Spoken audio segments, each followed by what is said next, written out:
Aduna ngasigi aikoigi topic ase yamna maruiba topic haitai Potlum Leitraba Punshi ko potlum amata leiriba punsi adugi matangda ngasi aikoi shori wahai taminagani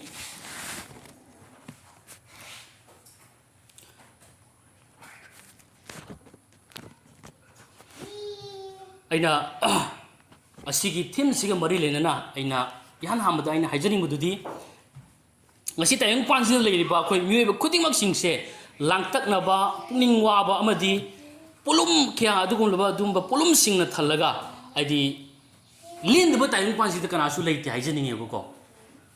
aduna ngasi aina mayamda hangjaning bududi kana matamda mi kya ma langtaknaduna potlumna puraga asugum laba puning wadana kaya ma leitaraga su thajaba nang aisu makhoigumna puning waduna langtaknaduna potlum puraga leiribra lellibara haibasini hinglibra haibasini aduna ngasi thajaba ikhoidi kenai matamda aduna makhoigi oiriba lelliba punsi aduga aikhoigadi kaidongda manabam thokte haibasini mi kayamna warasu mi kayamna potlumna thalasu mi kayamna langtaknabana thanna taraga thanna leiba taraga su nang aingondadi leibam sungthok thokte haibase aina ihan hamada haijaningebo maramdi Prabhu Jisu Khristana kai herami Jisu Khristana haibada koi amuka ningsingminasi John chapter 17 gi verse 16 da kayai matamda ai taibang panbagi nattabagumna makhoi taibang panbagi natti haiba amen ai khoi se taibang panbagi natti is now sing Jisu asamang haibiramani aduna akhoi isana su khanseba ai se taibang panbagi natti ko taibang pan da leiramba jai migumna saram jai migumna chamina ram jai atoba to mi sing thadaba single loina ram jai adubu ai khoi di taibang pan sigi natti haibase ai khoi kawba jade aduga amuk kai ai matamda adu su taibang panbagi natti haise ai khoina ai natre haiba natiba amuka hairi suna masi nakhoina khanma nate aina khanmani hai disu amen hallelujah kyagi matik ai khoi ai faba missing haibasini yesu masamangna ai khoi bu khanba oiram le haibasini akoi John 15 gi 16 da su ai kun paraga di khangani aduna ai khoi matam khudimakta ai khoi Mapu Ibungobu ngasi de ai khoi thagasi aduna tabang panmana ngasi pu thangliba adugum laba potlum adugum langtaknaba kya adugum singdagi ngasi ai khoibudi yamna tongan ma mongda ai khoi se thambibane bo ai khoi mana khandok piraga ai khoi se sarga leibaki misak amugumna ama ohellaga ai khoi se ngasi tongana ngasi hojiktagi hauna thambire haibasini bo ko amen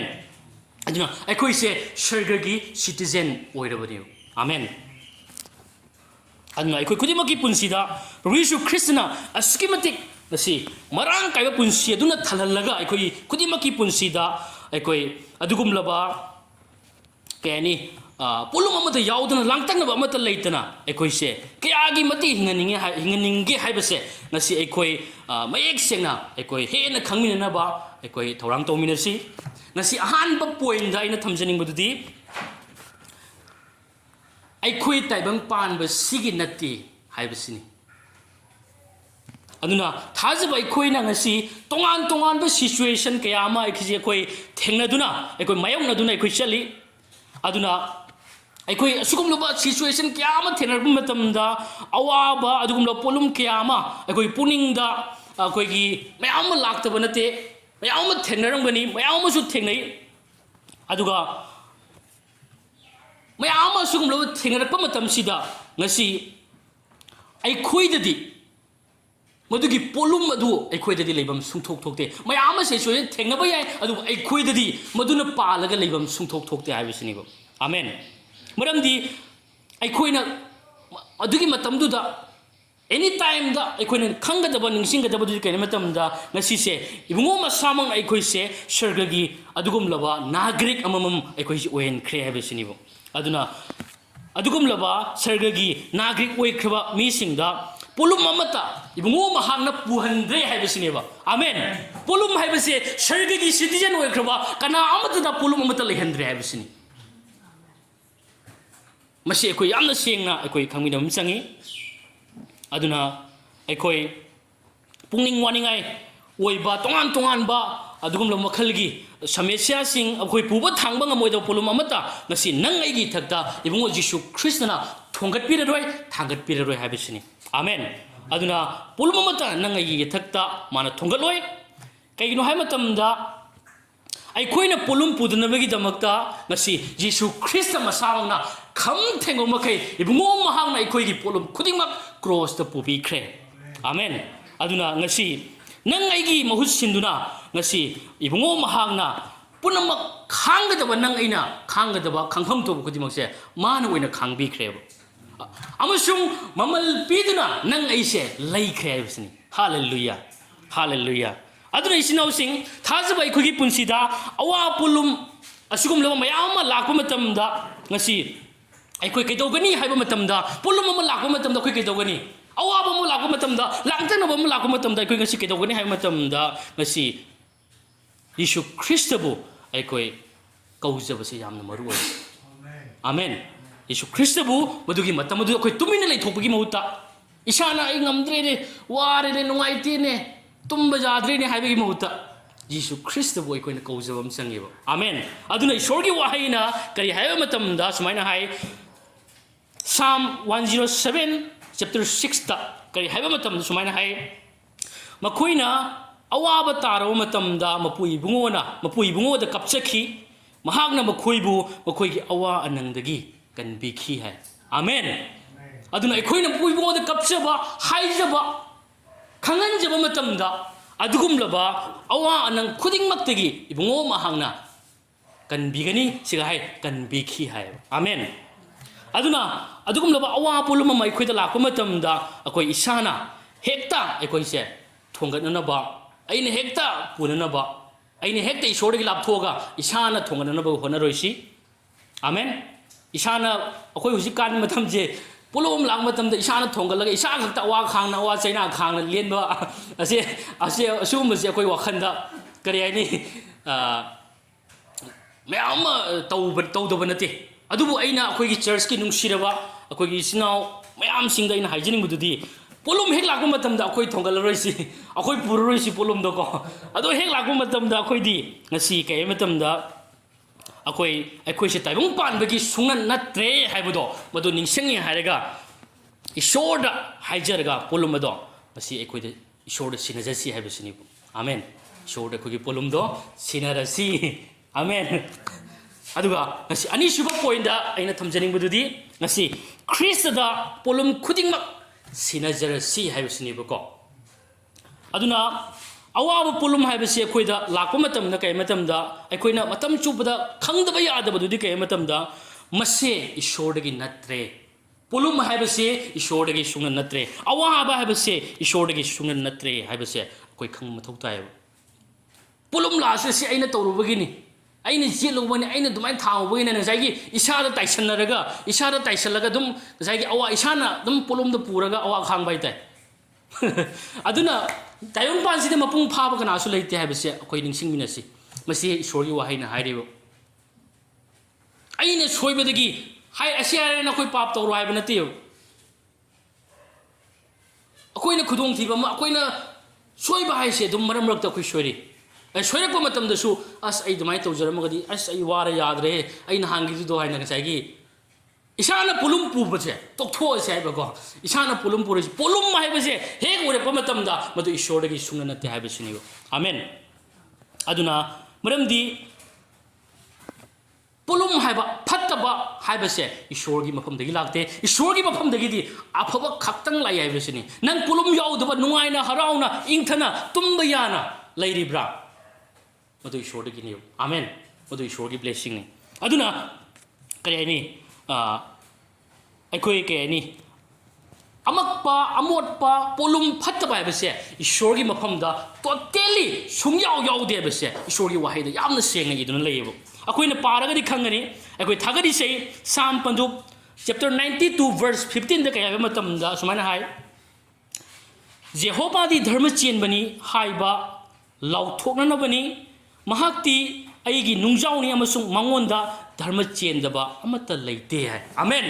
Jisu Khrista gi mafamda Mapu Ibungo gi mafamda phattaba habase amata leite aduna akhoi de polum ma la matam da o basi shor de sungna na te base akhoi chapjung le pam change ba thausa dana as ai na han tor bu gi na soi bu gi na ngasai gi nungai tana tum ba cha ba ya de ngai kharni awa khang na chaina khang lei tara ga di madu chum de sinau sing akhoi gi na te polum mai base akhoi gi na te shor de gi su na te koina John chapter 10 verse 10 da su ur di khangani aduna aphaba hai basi di Jisu Khrista de lai marang kai punsi de mong de lai hatok ba mangan takan ba lut to ba ye khai thingkhai ba awa ba hai base lai phatta ba de lai base koina u phangi amen aduna ngasi shori wa hai na badi mi bana ina khuli ba chokhat ba hai base ngasi ishor de lai aduna ishor no bor pi matam da awa ana hapchin de haina akoi proverb Bantu taragi pada try kuni thoida aikoina u phang amen na aikoina matam chuppada aikoina khanga da badi kana matam da aikoina leiriba mafam se is now sing aikoina hujik leiriba mafam se lai phattabana panba mafam ne bise akoi kaw jati amen aduna lai phattabana aikoida tongan tongan phattaba magi mafam da leiramina magi kem da leiramina phattaba sidi masan tabni dum pirakani mayam phatto pirakani adubu nang aidi sargagi citizen amo oina aikoi sidi ishorgi macha amo oina ngasi aikoina adugum lo phattaba mayam aikoi da pirakpa matamda aikoi madubu aikoina receive tawjaba lawsan jaba sungya yade ba polom ama hela ba matamda lawsan jaba jade aikoi lawsan ba sungya yade tabadi yai adubu tabu phawa tagano haibase aigi maigedi haijaninge ba ko aduna Lokshan ba sungya yade lai phattabagi magi khulai sing aikoida magi phattaba thabak sing mangondagi polum lakpa matamda aikoi madu receive to ba sungya yadre haibasini ba ko aduna aikoida polum ma langsilakpa matamda aikoi thinthaba leitna kedawne haba matamda direct ishore aikoida pisanjaba langsanjaba mathau tai polum lakpa matamda ngai khodi haina pothaba jati ba koi naktang nai kho nong itang nai khoina hek lakpaga prabhu nangond sinajari haibise direct lamsan mathau tai bisan jab akoina ai numit amakak ai pugi gi prabhu aduga ai pisan jaraki haibagi ko ai ne handle tawjage haibi poto madu please tawbi ganu isnau sing polom heng lak pada shoda ke lamsan ro haibisini amen aduna akoina ke ni adumaina langsin jabase yamna akoi mathau tai aduna akoi polom khudimak se asi taseng namak nang aina khanga da ba awaba polum khuding makse Jisu Khristana cross ta mapung phana loisin bi khre habasni pubi khre habasni bo amen aduna ai khoina ngasi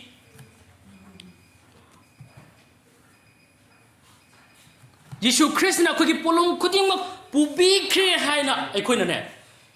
khangjaba masibu ningsingjaba matam dadi ai khoina polum singase ishori mafam da sat sat launa pisali langsalle ai sagi identity masak khangjar ba matam dadi oh sidi ai ngon dagin te sidi ai ginate ai gi identity heng masak khang ko matam dane polum hela ko shore lan jangane ba pram di se ai ginate prabhu ai gi di prabhu nangi ing thaba nangi polum nungai ba sarga gi do ai ngon dai haidana isagi identity khangba gi maramna identity bu khangaba ma ishorda polum se sat lan jangane amen ai gi ngasi ngarang dagi ngasi ayuki manung ji thokpa thodo ma lei hai ta as ai phajana pukning wa gare kapning bo phau yaw re adubu kapwa ya da wani da ngarang si ke de matam da company ma yamna legal loiba akoi gi ke ni authorized oiraba company ma da aina dollar khara aina invest to wai ta ado tawbasida paisa kar jame invest tawbasida cryptocurrency gi through dagi digital currency gi through dagi aina kana tawbani invest tawbani paisa do atopa account da withdraw tawsan mani ba dugai duga mayam ma currency mayam lei adu currency do ulta currency am da thajalu baina aduna ai paisa do su invest tawri mafam du su changaktre ngarang din du ma changaktre bo as ai kok pai bani ba kai tawse handa ki jahi si bo mang tak bagi jahi boira bright ora ado ai kok sana ngarang tumba ga jade ba wakhan se laba tumba amda yade sai prai wakhan se nuai tana ngarang se ken tore ꯏꯁꯣꯔꯗ ꯍꯥꯏꯖꯩꯀꯣ ꯑꯩ ꯄ꯭ꯔꯚꯨ ꯅꯪ ꯑꯩ ꯊꯥꯖꯩꯌꯦꯅꯀꯣ ꯁꯣꯏꯗꯅ ꯅꯪꯅ ꯐꯍꯟꯕꯤꯒꯅꯤ ꯑꯐꯕꯗ ꯑꯣꯟꯊꯣꯛꯀꯅꯤ ꯑꯩꯁꯦ ꯊꯥꯖꯕꯒꯤ ꯃꯐꯝꯗ ꯑꯣꯏꯊꯣꯛꯇꯕ ꯂꯩꯇꯦ ꯑꯩ ꯊꯥꯖꯩ ꯄ꯭ꯔꯚꯨ ꯅꯪ ꯄꯨꯝꯅꯃꯛ ꯑꯐꯕꯗ ꯁꯤꯟꯕꯤꯒꯅꯤ ꯑꯩꯁꯦ ꯁꯨꯃꯥꯏꯅ ꯇꯧꯔꯒ ꯑꯩ ꯊꯥꯖꯔꯒ ꯑꯩ ꯇꯨꯝꯃꯦ ꯈꯣꯠꯂꯦ ꯅꯣꯡꯉꯥꯜꯂꯛꯄꯩꯁꯤꯒ ꯄꯨꯡ 4-5ꯒꯤꯁꯤꯒ ꯌꯦꯡꯉꯤ ꯑꯗꯨꯝ ꯌꯥꯎꯔꯝꯗꯕ ꯋꯥꯅꯦꯕ꯭ꯔꯥ ꯁꯨꯝ ꯖꯤꯔꯣ ꯂꯩ ꯆꯪꯗꯦꯕ ꯈꯪꯕ꯭ꯔꯥ ꯑꯣ ꯑꯩ ꯄꯨꯛꯅꯤꯡꯁꯦ ꯋꯥꯈꯜꯁꯦ ꯄꯨꯛꯅꯤꯡ ꯁꯣꯛꯑꯦꯕ ꯑꯩꯅ ꯑꯁ ꯑꯩ ꯍꯟꯗꯛꯇꯤ ꯑꯩ ꯄꯨꯔꯥꯗꯤ ꯇꯁꯦꯡ ꯗꯣꯁꯥ ꯍꯥꯏꯗꯣ ꯇꯥꯔꯦꯅꯀꯣ ꯑꯗꯣ ꯑꯩ ꯋꯥꯈꯜꯁꯦ ꯌꯥꯝꯅ ꯑꯩ ꯀꯞꯀꯦ ꯇꯧꯕꯁꯦ ꯑꯩ ꯀꯞꯊꯣꯛꯄ ꯉꯝꯗꯕ ꯋꯥꯅꯤꯗ ꯈꯪꯕ꯭ꯔꯥ ꯑꯗꯣ ꯑꯗꯨꯏꯗꯤ ꯑꯩꯅ ꯏꯁꯣꯔꯗ ꯑꯩ ꯄ꯭ꯔꯦꯌꯔ ꯇꯧꯏ ꯑꯩ ꯊꯥꯖꯩ ꯏꯁꯣꯔꯗ ꯄ꯭ꯔꯚꯨ ꯅꯪꯅ ꯐꯖꯅ ꯅꯪꯅ ꯑꯐꯕ ꯃꯑꯣꯡꯗ ꯅꯪ ꯑꯣꯟꯊꯣꯛꯀꯅꯤ ꯑꯩꯕꯨ ꯑꯣꯟꯊꯣꯛꯄꯤꯒꯅꯤ ꯁꯤꯆꯨꯋꯦꯁꯟꯁꯦ ꯂꯣꯏꯅ ꯑꯣꯟꯊꯣꯛꯄꯤꯒꯅꯤ ꯅꯪ ꯉꯝꯃꯤ ꯍꯥꯏꯕꯁꯦ ꯑꯩ ꯊꯥꯖꯩ ꯁꯤꯅꯦꯕ ꯍꯥꯏꯅ ꯂꯩꯕꯗꯒꯤ ꯀꯝꯄꯦꯅꯤꯗꯨꯁꯨ ꯑꯣꯁꯇ꯭ꯔꯦꯂꯤꯌꯥꯒꯤꯅꯦꯕꯀꯣ ꯑꯗꯣ ꯑꯩꯅ ꯉꯔꯥꯡ ꯅꯨꯄꯥ ꯑꯃꯗ ꯃꯥꯒꯤ ꯔꯤꯐꯔꯗ ꯌꯥꯎꯕꯅꯤ ꯑꯗꯣ ꯃꯉꯣꯟꯗ ꯑꯩꯅ ꯍꯥꯏꯕꯅꯤ ꯁꯨꯃꯥꯏꯅ ꯇꯧꯅ ꯑꯩꯁꯦ ꯉꯔꯥꯡ ꯗꯤꯟꯁꯤꯃ ꯑꯩꯅ ꯃꯉꯣꯟꯗ ꯃꯦꯁꯦꯖ ꯊꯥꯕꯅꯤ ꯁꯔ ꯄ꯭ꯂꯤꯖ ꯍꯦꯜꯞ ꯇꯧꯕꯤꯌꯨ ꯈꯔ ꯑꯩ ꯁꯨꯃꯥꯏꯅ ꯇꯧꯅ ꯑꯩ ꯊꯥꯖꯤꯟꯈ꯭ꯔꯦ ꯄꯩꯁꯥꯗꯤ ꯑꯗꯨꯒ ꯑꯩ ꯃꯦꯟ ꯕꯦꯂꯦꯟꯁꯇꯗꯤ ꯆꯪꯉꯛꯇꯦ ꯍꯥꯏꯅ ꯍꯥꯏꯕꯁꯤ ꯃꯥꯁꯦ ꯔꯦꯁꯄꯣꯟꯁ ꯁꯨꯡꯄꯤ ꯄꯤꯔꯛꯇꯕꯗꯨꯅꯦꯕ ꯑꯗꯣ ꯑꯩ ꯉꯔꯥꯡ ꯑꯗꯨꯝ ꯀ꯭ꯔꯤꯞꯇꯣ ꯀꯔꯦꯟꯁꯤꯗ ꯆꯪꯉꯒ ꯍꯦꯜꯞ ꯇꯧꯕꯤꯅꯕ ꯍꯥꯏꯅ ꯑꯩꯅ ꯀꯩꯅꯣ ꯃꯌꯥꯝ ꯊꯥꯕ ꯃꯇꯝꯗ ꯃꯣꯏ ꯀꯔꯤ ꯍꯥꯏ ꯏꯔꯛꯄ ꯀꯃꯥꯏꯅ ꯏꯔꯛꯏ ꯃꯇꯝꯗ ꯂꯥꯟꯅꯕꯨ ꯊꯥꯈ꯭ꯔꯗꯤ ꯅꯪ ꯂꯥꯏꯐ ꯇꯥꯏꯝꯒꯤ ꯄꯩꯁꯥꯗꯣ ꯃꯥꯡꯉꯦꯅ ꯏꯕꯗꯨꯅꯦꯕ ꯑꯩ ꯋꯥꯈꯜꯁꯦ ꯉꯔꯥꯡꯗꯒꯤ ꯄꯨꯔꯥ ꯚꯥꯕ ꯑꯃ ꯁꯥꯈꯤꯗ꯭ꯔꯦ ꯑꯗꯨ ꯎꯕꯗꯀꯣ ꯅꯣꯏꯗꯤ ꯅꯨꯄꯥꯗꯨꯁꯨ ꯔꯦꯁꯄꯣꯟꯁ ꯄꯤꯔꯛꯇꯦ ꯅꯣꯡꯉꯥꯜꯂꯛꯄꯁꯤꯗ ꯑꯩꯅ ꯑꯗꯨꯃꯥꯏꯅ ꯏꯁꯣꯔꯗ ꯑꯩꯅ ꯄ꯭ꯔꯦꯌꯔ ꯇꯧꯔꯒ ꯂꯩꯔꯒ ꯇꯧꯔꯛꯄ ꯃꯇꯝꯗ ꯑꯩꯅ ꯑꯣꯁꯇ꯭ꯔꯦꯂꯤꯌꯥꯒꯤ ꯅꯨꯄꯥꯗꯨꯗ ꯃꯣꯏ ꯀꯝꯄꯦꯅꯤꯗꯨꯒꯤ ꯑꯩꯈꯣꯏꯒꯤ ꯀꯟꯇꯦꯛ ꯅꯝꯕꯔ ꯂꯩꯌꯦꯕꯀꯣ ꯍꯥꯏꯗꯤ ꯆꯦꯇꯤꯡ ꯇꯧꯕ ꯌꯥꯕꯒꯤ ꯑꯗꯨꯏꯗꯣ ꯑꯩꯅ ꯊꯥꯔꯦꯕ ꯏꯔ ꯊꯥꯔꯦ ꯏꯪꯂꯤꯁꯇ ꯏꯔ ꯊꯥꯔꯦꯕ ꯑꯩꯅꯈꯪꯕ꯭ꯔꯥ ꯑꯗꯨꯅ ꯁꯔ ꯁꯨꯃꯥꯏꯅ ꯇꯧꯗꯅ ꯑꯩꯁꯦ ꯁꯣꯅꯥꯀꯟꯗꯒꯤ ꯑꯩ ꯁꯤ ꯀꯝꯄꯦꯅꯤꯁꯤꯗ ꯑꯩꯁꯦ ꯏꯟꯚꯦꯁ ꯇꯧꯕꯅꯤ ꯋꯤꯗ꯭ꯔꯣ ꯇꯧꯕꯅꯤ ꯑꯗꯨ ꯄꯩꯁꯥꯗꯤ ꯍꯧꯖꯤꯛꯐꯥꯎ ꯃꯦꯟ ꯕꯦꯂꯦꯟꯁꯇ ꯖꯤꯔꯣ ꯂꯩ ꯍꯧꯖꯤꯛ ꯐꯥꯎꯕ ꯆꯪꯉꯛꯇꯦ ꯑꯁꯤ ꯀꯃꯥꯏꯅ ꯇꯧꯗꯣꯏꯅꯣ ꯑꯩ ꯈꯪꯗꯦ ꯑꯗꯨ ꯃꯇꯦꯡ ꯈꯔ ꯄꯥꯡꯉꯣ ꯍꯥꯏꯅ ꯑꯩꯅ ꯊꯥꯔꯦꯕ ꯑꯗꯨꯃꯥꯏꯅ ꯇꯧꯔ ꯊꯥꯕꯗꯩ ꯑꯩꯅꯁꯨ ꯍꯥꯏ ꯑꯩ ꯏꯪꯂꯤꯁꯇꯤ ꯌꯥꯝꯅ ꯍꯩꯇꯦ ꯐꯖꯅ ꯀꯩꯅꯣ ꯇꯧꯗꯦ ꯑꯗꯣ ꯍꯥꯏꯅ ꯇꯧꯕꯗꯤ ꯃꯥ ꯂꯣꯏ ꯅꯪꯒꯤ ꯀꯩꯅꯣ ꯄꯤꯔꯛꯎ ꯇ꯭ꯔꯥꯟꯖꯦꯛꯁꯟ ID ꯄꯤꯔꯛꯎ ꯅꯪꯒꯤ ꯑꯗꯨꯒꯨꯝꯂꯕ ꯑꯦꯗ꯭ꯔꯦꯁꯇꯨ ꯄꯤꯔꯛꯎ ꯀꯩꯅꯣ ꯃꯌꯥꯝ ꯍꯥꯏ ꯈꯣꯠꯇꯅ ꯇꯧꯔꯒ ꯑꯗꯨꯃꯥꯏꯅ ꯇꯧꯕꯗꯒꯤ ꯃꯥ ꯍꯥꯏꯕ ꯅꯪꯒꯤꯗꯣ TRXꯇ ꯊꯥꯗꯅ TRCꯗ ꯑꯣꯏꯅ ꯊꯥꯖꯤꯟꯈ꯭ꯔꯦ ꯅꯪꯒꯤꯗꯣ ꯑꯗꯣ ꯅꯪꯒꯤꯗꯣ ꯍꯧꯖꯤꯛ ꯌꯥꯔꯅꯤ ꯍꯥꯏꯕꯒꯤ ꯍꯥꯏꯔꯛꯑꯦꯕ ꯌꯥꯔꯅꯦꯅꯀꯣ ꯑꯌꯨꯛꯁꯤꯗ ꯉꯁꯤꯒꯤ ꯑꯌꯨꯛꯁꯤꯗ ꯈꯪꯕ꯭ꯔꯥ ꯌꯥꯔꯅꯦ ꯑꯗꯣ ꯂꯣꯏꯕ ꯑꯩꯅ ꯁꯣꯝꯗ ꯌꯦꯡꯕꯗꯅꯦ ꯌꯥꯎꯔꯝꯃꯦꯕ ꯄꯩꯁꯥꯗꯣ ꯈꯪꯕ꯭ꯔꯥ ꯑꯁ ꯑꯩꯅ ꯏꯁꯣꯔ ꯊꯥꯒꯠꯄꯁꯦ ꯑꯁ ꯑꯗꯨꯅ ꯑꯩꯅ ꯃꯁꯤꯒꯤ ꯋꯥꯔꯤꯁꯤ ꯇꯝꯖꯕꯁꯤ ꯀꯔꯤ ꯃꯇꯝꯗ ꯉꯁꯤ ꯏꯁꯣꯔꯒꯤ ꯋꯥꯍꯩꯅ ꯀꯔꯤ ꯃꯇꯝꯗ ꯉꯁꯤ ꯍꯥꯏꯗꯤ ꯑꯩꯈꯣꯏꯅ ꯄꯨꯛꯅꯤꯡ ꯋꯥꯅ ꯄꯣꯠꯂꯨꯝꯅ ꯄꯨꯔꯒ ꯑꯩꯈꯣꯏꯅ ꯂꯥꯡꯇꯛꯅꯕ ꯀꯌꯥꯅ ꯊꯜꯂꯒ ꯑꯩꯈꯣꯏꯅ ꯂꯩꯕꯁꯦ ꯏꯕꯨꯡꯉꯣ ꯃꯥꯅ ꯄꯥꯝꯗꯦꯕ ꯑꯩꯈꯣꯏꯒꯤ ꯂꯥꯡꯇꯛꯅꯕ ꯈꯨꯗꯤꯡꯃꯛꯁꯦ ꯃꯉꯣꯟꯗ ꯊꯣꯡꯒꯠꯄꯁꯦ ꯃꯥꯅ ꯄꯥꯝꯃꯤꯕ ꯃꯉꯣꯟꯗ ꯄꯤꯁꯟꯖꯕꯁꯦ ꯃꯥꯅ ꯄꯥꯝꯕ ꯍꯥꯏꯇꯥꯔꯦꯕꯀꯣ ꯑꯗꯨꯅ ꯀꯩꯅꯣ ꯃꯇꯝꯗ ꯑꯩꯈꯣꯏꯒꯤ ꯏꯁꯣꯔꯁꯦ ꯅꯣꯡꯃꯈꯛ ꯑꯩꯈꯣꯏꯒꯤ ꯄꯣꯠꯂꯨꯝ ꯄꯨꯕꯤꯔꯒ ꯃꯊꯪ ꯍꯥꯏꯕ ꯃꯇꯝꯗ ꯑꯩꯉꯣꯟꯗ ꯍꯧꯖꯤꯛꯇꯤ ꯍꯥꯏꯔꯛꯑꯅꯨ ꯌꯥꯔꯦ ꯇꯣꯛꯑꯣꯅꯀꯣ ꯍꯥꯏꯅ ꯑꯗꯨꯒꯨꯝꯕ ꯍꯥꯏꯕ ꯏꯁꯣꯔ ꯅꯠꯇꯦꯕ ꯅꯍꯥꯟꯁꯨ ꯅꯪ ꯍꯥꯏꯔꯛꯈ꯭ꯔꯕꯅꯤ ꯇꯣꯛꯑꯣꯅ ꯏꯁꯣꯔꯅ ꯑꯗꯨꯒꯨꯝꯕ ꯏꯁꯣꯔ ꯅꯠꯇꯦꯕ ꯑꯩꯈꯣꯏꯒꯤ ꯏꯁꯣꯔꯁꯤꯗꯤ ꯑꯗꯨꯅ ꯑꯩꯈꯣꯏꯒꯤ ꯏꯁꯣꯔꯁꯤꯗꯤ ꯀꯩꯗꯧꯅꯤ ꯍꯥꯏꯕ ꯃꯇꯝꯗ ꯑꯩꯈꯣꯏꯒꯤ ꯅꯨꯃꯤꯠ ꯅꯨꯡꯇꯤ ꯈꯨꯗꯤꯡꯒꯤ ꯑꯩꯈꯣꯏꯒꯤ ꯄꯣꯠꯂꯨꯝꯁꯦ ꯃꯥꯅ ꯄꯨꯕꯤꯕ ꯄꯥꯝꯃꯦꯕ ꯑꯃꯦꯟ ꯑꯗꯨꯒꯤ ꯃꯔꯝꯅ ꯁꯥꯝ ꯂꯥꯏꯁꯣꯟꯁꯤ ꯄꯟꯗꯨꯞ 9ꯒ ꯄꯗ 51ꯗ ꯀꯩ ꯍꯥꯏꯕ ꯃꯇꯝꯗ ꯃꯄꯨ ꯏꯕꯨꯡꯉꯣꯕꯨ ꯊꯥꯒꯠꯂꯨ ꯃꯍꯥꯛꯅ ꯑꯩꯈꯣꯏꯒꯤ ꯑꯋꯥ ꯑꯅꯥꯗꯨ ꯅꯨꯃꯤꯠ ꯈꯨꯗꯤꯡꯒꯤ ꯄꯨꯕꯤꯔꯤ ꯏꯁꯣꯔꯅ ꯑꯩꯈꯣꯏꯒꯤ ꯑꯔꯥꯟ ꯈꯨꯕꯝꯅꯦ ꯍꯥꯂꯦꯂꯨꯌꯥ ꯅꯨꯃꯤꯠ ꯈꯨꯗꯤꯡ ꯑꯩꯈꯣꯏꯒꯤ ꯑꯋꯥ ꯄꯣꯠꯂꯨꯝ ꯄꯨꯕꯤꯕ ꯑꯗꯨꯒꯨꯝꯂꯕ ꯏꯁꯣꯔꯁꯦ ꯏꯕꯨꯡꯉꯣ ꯖꯤꯁꯨ ꯈ꯭ꯔꯤꯁꯇꯅꯦꯕ ꯑꯃꯦꯟ ꯍꯥꯂꯦꯂꯨꯌꯥ ꯑꯗꯨꯅ ꯑꯩꯈꯣꯏꯅ ꯉꯁꯤ ꯇꯥꯏꯕꯪꯄꯥꯟꯁꯤꯗ ꯑꯩꯈꯣꯏꯅ ꯉꯁꯤ ꯂꯩꯔꯤꯕ ꯃꯈꯩ ꯏꯆꯤꯟꯅꯥꯎꯁꯤꯡ ꯑꯩꯈꯣꯏ ꯉꯁꯤ ꯇꯥꯏꯕꯪꯄꯥꯟꯁꯤꯗ ꯂꯩꯔꯤꯕ ꯃꯈꯩ ꯉꯁꯤ ꯖꯤꯁꯨ ꯈ꯭ꯔꯤꯁꯇꯅ ꯑꯩꯈꯣꯏꯒꯤ ꯄꯣꯠꯂꯨꯝ ꯃꯇꯝ ꯄꯨꯝꯕꯗ ꯃꯇꯝ ꯆꯨꯞꯄꯗ ꯄꯨꯕꯤꯕꯁꯦ ꯄꯥꯝꯃꯤ ꯍꯥꯏꯕꯁꯤꯅꯦꯕ ꯑꯃꯦꯟ ꯑꯃꯦꯟ ꯑꯗꯨꯒ ꯑꯔꯣꯏꯕ ꯑꯩꯈꯣꯏꯒꯤ ꯑꯍꯨꯝꯁꯨꯕ ꯄꯣꯏꯟꯗ langtaknaba leitraba punshi haibasigi matangda aikoi jengminasi aikoi ngasi aikoi karigi damakta ngasi aikoi langtaknaba amata leitana aikoi hingba mathau tari buno haibasini bako langtaknaba amata leitana aikoi ngasi karigi hingba mathau tari buno haibasini thajaba amoina langtaknaba leitana hingbase yamna mathau tai Amen. Tongan tongan ba kininga ba situation kaya kaya akhoi gi punsi da laksanu punsi da awada pa kaya ama akhoi gi punsi da thanbo esanu adu ba targasu akhoi da langtaknaba se akhoi da ngasi leiba se leibam sungthok thokte ha basini ba langtaknaba ba se amen kai gi noi matam da kari gi damak ta akhoi da langtaknaba leibam thokte ha ba se ai masigi pakhum bijara ke bisna using maramdi hairiba punamaki mapu ibungobu ming khuding maktaki khwaidagi makokta leiriba Jisu Khrista masamangna langtaknaganu haiba wase haibagi maramna nebo amen mana hairi langtaknaganu haina hairibo kari amatagi damak langtaknaganu haiduna mana ngasi akoi Matthew chapter 6 ki verse 25 tagi 33 gi manung sida paharaga yamna sengna akoina khangma ngamganebo amen aduna akoina langtaknana akoina punsi lien baibasi thazaba amoina kaina yamna chanadaba punsi manebo aduna matam chubada akoina kawba yadraba dudi kaina matamda akoi pai shoda akoi khanganjaba sini any problem any situation lagu matamda ishor gi mafamda akoina khanganjaba ipai shorga akoi tattana wari sanajaba ko wari tattana sanajaba adu khakki matam adu dadi akhoi gi punsi da ing thaba tap thaba langtaknaba sungai leitraba adugum laba punsi do akhoi ni hing mangam ngane amen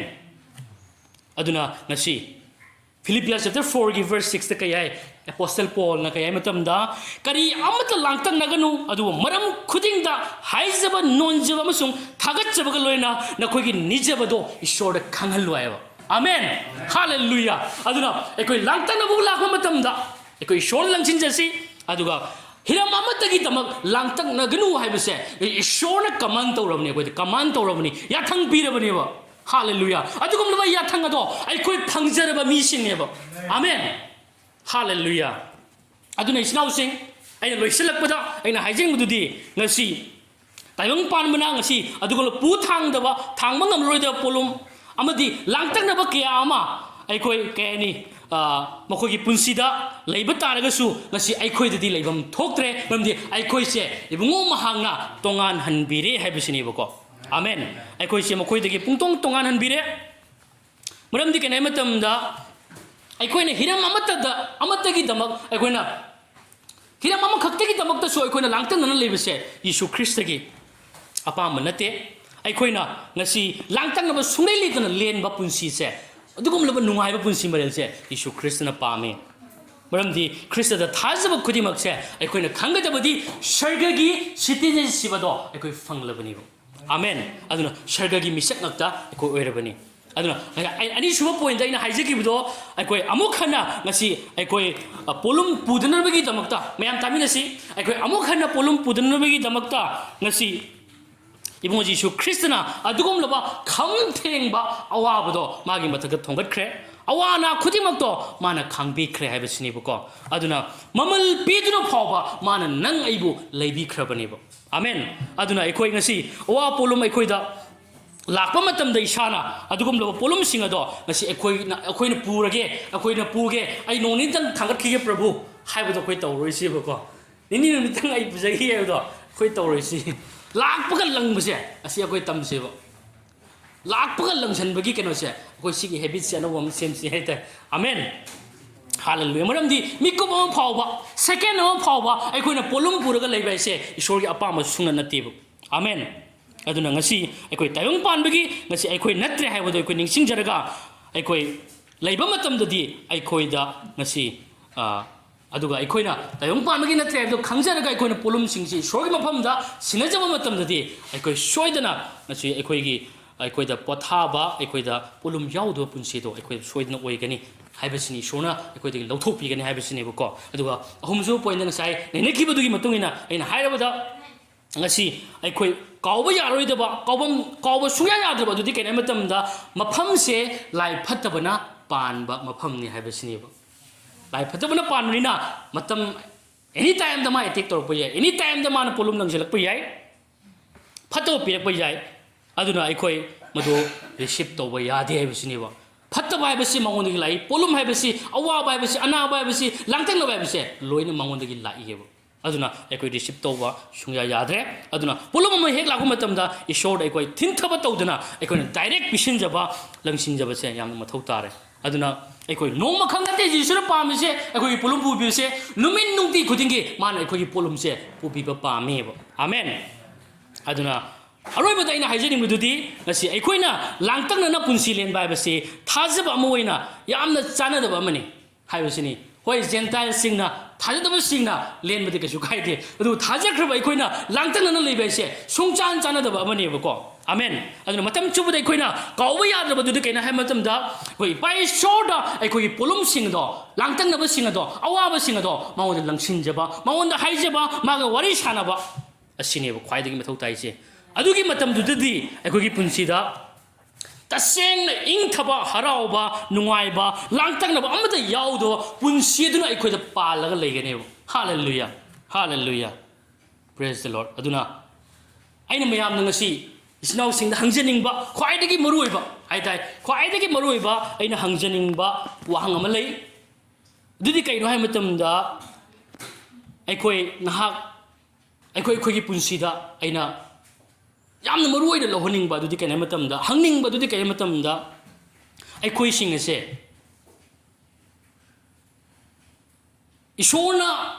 numin nungti khudingi polum pubigani hayo fawada ngasi su adugum laba ngahak leito makai aikoi adugum polum mayamna thalaga langtaknaba kayamna thalaga ngasi aikoi punsi se adum lelaga numit nungti khudingi leiribra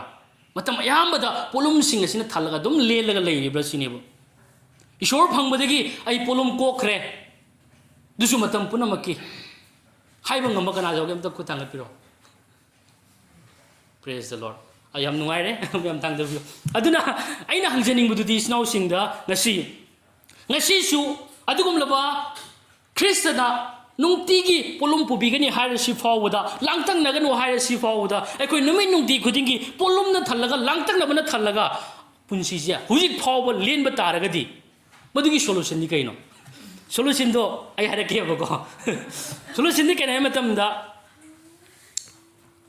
ihan hamada polum haibase isordagi natre haibase solution ni polum haibase isordagi natre aduna masi lai phatabagini haibase phatabadagi lakpane haibase akoi khangba yam mathau tai aduga akoi polumna akoina thalaga ngasi lenba matamda o polum haibase isordagi sungnan nate haibase sabjungna leppa ya jabam changi aduga akoi polum singase immediate akoi isorda langsanba lakpaga akoi isorda sat bisalaga isorda sinthopase yamna mathau tai habisneba asi isane handle tawbagi mauta ai ngamgani haibagi mauta isorda oina langsanbase se yamna mathau tai bako aduna aikoigi hairiba awaba polum sing asidagi akoina pongkok kokchaba akoina pamba taragadi ngasi akoi da lakba polum khudimak se akoi thintaba tawdana akoi Prabhu Jisu Khristana akoi pisinja si haibase asigi wafam se thamaga asigi wahang se thamaga asigi paukhum se piraga ai loisanaba tawge akoi tamina khram wai sing ase akoi myang gidama borgi masa waisano ai shogi maham dai changjage haijage thaga che Prabhu ngasigi asugum laba yai fraba numit asida Prabhu ibungo nahaki achumba aikoi da ngasi tayang pana sida ngasi mafam tongan mafamda ngasi awaba polum maisa langduna langtaknaduna kayama lenbani Prabhu maramdi phattaba laina kudum chanuna leibani Prabhu adubu hallelujah sign community church leiriba isno singna sidi Prabhu aikoi polum khuding bang ibungo nahangna mamal piduna ibungo aikoi polum khuding bang nangi na taga thongat pikre mamal piduna aikoi bu leibi kre dugi maramna aikoi da polum amata leiba haibase polum amata na nan thabai base na ki chama ning manate Prabhu aduna matam khudimakta aikoi na awana suyaw yawdana langtaknaba sui leitana nangonda thajaraga aikoi na nungaina pothana harauna hingba haibase ibungo na haki chama aning mani haibase ngasi sengna khangan bibigi damak thagachari aikoi da lerekpa wana polum lerpa matamda nangonda langsanjaduna nangon naksanjaduna nangon nahaka wari sajaduna punsi lenbase asaki mateng mathau tai base nangna sengna khangan bibigi damak thagachari Prabhu ngasigi aikoi tamina kraba mi khudingmak isna khudingmak ki thamoida nangna soidana mahei yalan bigani borgi masak oirga mokogi punsida ngasidagi he na anobo khongthang he na ibungo polum lakma matamda nangoda langsinjaduna Prabhu he na pothawa punsi du leiba yanaba nahangna soidana thabak tobigani haibagi thajabaga loina khodimak Jisu Khristagi mingda haijabani amen